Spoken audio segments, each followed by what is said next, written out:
Pineapples first came to Europe in the 16th century, brought by none other than the adventurous traveler and explorer, Christopher Columbus. He discovered pineapples in Guadeloupe in 1493 and brought them back to Spain.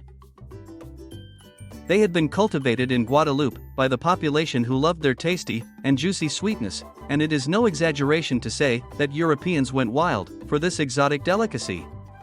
From the moment that they were introduced to Britain in the 15th century, it became immediately clear that they could not be cultivated in the unsuitable British climate.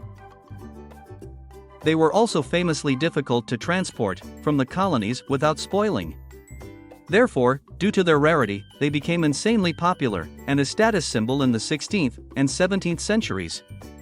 Only the incredibly wealthy could afford such a decadent prize. Many famous people from that time adored the fruit: Charles II, Catherine the Great, Louis XV, and King Ferdinand of Spain, to name but a few.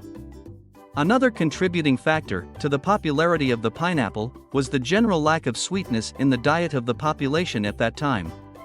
Cane sugar was expensive, other fruits were seasonal, and the regular populace would rarely have tasted anything so sweet.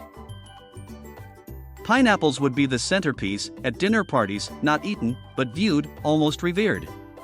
Some would even rent a pineapple for an evening and carry it around like an accessory. It is clear that having a pineapple was a huge status symbol.